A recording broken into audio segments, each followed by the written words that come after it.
কেউ কোনো কিছু ভালো করে নাই এ কথা আমি বলবো না, কিন্তু যে দেশটি আল্লাহ তাআলা সবুজে ঢেকে দিয়েছেন, মাটির নিচে সম্পদ আছে, মাটির উপরে সম্পদ আছে, পানিতে সম্পদ আছে, পানির নিচে সম্পদ আছে, যেই দেশে হাওড় বাওড়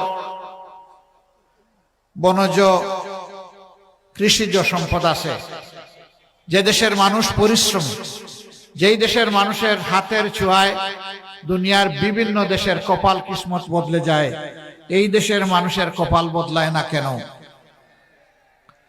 এই না বদলানোর মূল কারণ হলো অসৎ নেতৃত্ব। এরা যখন জনগণের কাছে ভোটের জন্য আসে, তখন এক একজন পীর দরবেশ আউলিয়া হিসাবে আসে। তারা আসে বসন্তের কোকিল হয়ে,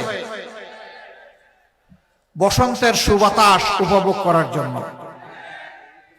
ইলেকশনের সময় এসে উন্নয়নের একদম গঙ্গা পদ্মা তারপরে সুরমা কুশিয়ারা বয়ে দেয়। খোয়াই নদীর কথা বললাম না, কারণ এটা মাঝে মাঝে রাগ করে, কিন্তু যখন ইলেকশন চলে যায় তখন আর খুঁজে পাওয়া যায় না।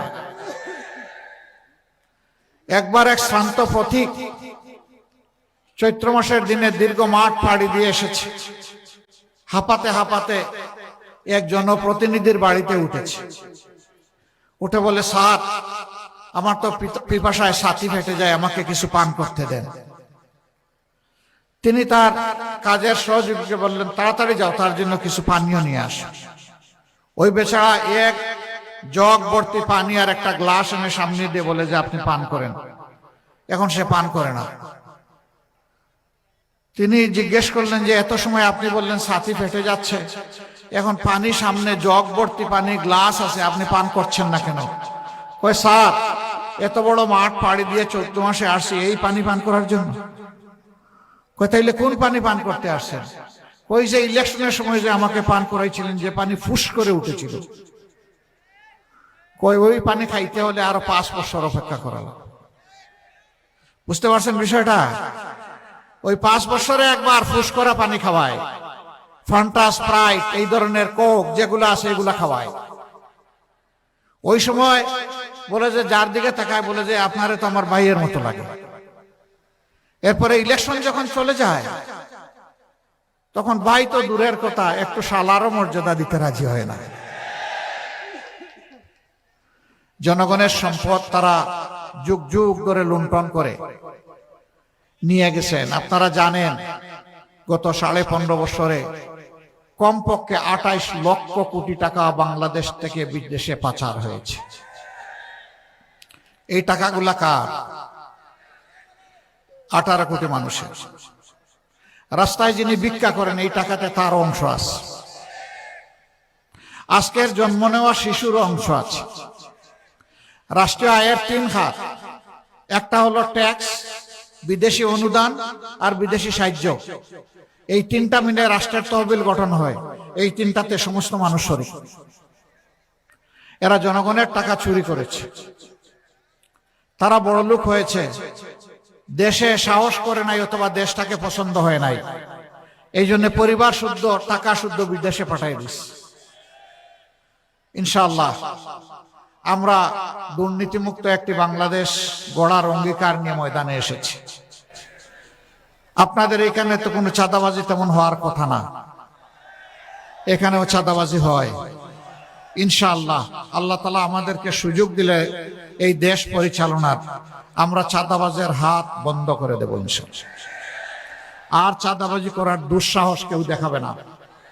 ব্যবসায়ীর রাতের ঘুম হারাম হবে না।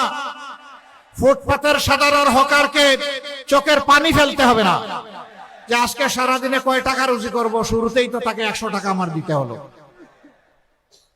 এমনকি রাজধানীর কিছু কিছু জায়গায়, আমি এখানকার কথা বলতে পারবো না, ভিক্ষুক যেখানে বসে ভিক্ষা করতে, সেখানে আগে চাঁদা, আগে খাজনা আদায় করে তারপরে বসতে হয়।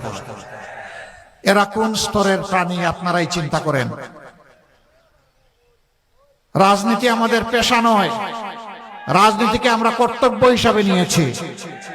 রাজনীতিতে যারা পেশা হিসাবে নিয়েছে, দুর্নীতি, চাঁদাবাজি, মামলাবাজি, লুণ্ঠন এগুলা তারা করে। এতটুকুই শেষে না, এরা আমাদের মা বোনদের ইজ্জতটা পর্যন্ত রাখতে দেয় না। এই নির্বাচনের সময় মানুষ কত সতর্ক হয়ে কথা বলে, কিন্তু কিছু কিছু রাজনৈতিক ভাই বন্ধু তারা কিভাবে বলে যে যদি বোরকা পরেই তা কোনো মেয়ে লোক আসে, যদি নেকাব করে আসে, যদি হেজাব পরে আসে, খুলে ফেলবা। বলতে বলতে বলছে পুরা কাপড় খুলে ফেলবা। এরা কি কোনো মায়ের গর্ভ থেকে দুনিয়া আসে নাই? যদি এসে থাকে বলবো প্লিজ মার জাতিকে সম্মান করতে শিখুন। আগে আপনার আপন মাকে সম্মান করুন। যদি আপনার মাকে সম্মান করার শিক্ষা আপনি পেয়ে থাকেন, এই দেশের 9 কোটি মাকে আপনি সম্মান করতে পারবেন। আর নিজের মাকেই যদি সম্মান করার শিক্ষা না পেয়ে থাকেন, দুর্ভাগ্য আপনার। আমরা এই ভাই বন্ধুদেরকে বলবো প্লিজ এই অপকর্ম থেকে বিরত থাকুন। যদি আপনারা বিরত না থাকেন, ভয়ভীতি প্রদর্শন করেন, গায়ে হাত তোলেন, কাপড় দিয়ে টান দেন, আমরা বলে দিচ্ছি অনেক সহ্য করেছি, অনেক হয়ে গেছে, প্রয়োজনে জীবন দিব, কিন্তু মায়ের ইজ্জত কাউকে কেড়ে নিতে আর দেয়া হবে না ইনশাআল্লাহ। যদি বাংলাদেশের কোথাও কোনো দুর্বৃত্ত এই অপকর্ম করে, আমি আপনাদেরকে আহ্বান জানাবো, ওকে আপনারা সমুচিত শিক্ষা দেবেন, এরপরে পুলিশের হাতে তুলে দিবেন। এর জন্য কেউ যদি আপনাদের বিরুদ্ধে মামলা করতে চায়, বলবেন মামলা আমার বিরুদ্ধে করার জন্য। আমরা আশা করব যারাই অপরাধ করেছেন তারা অনুতপ্ত হয়ে জাতির কাছে, মার জাতির কাছে, 9 কোটি মা বোনের কাছে তারা ক্ষমা চাইবেন।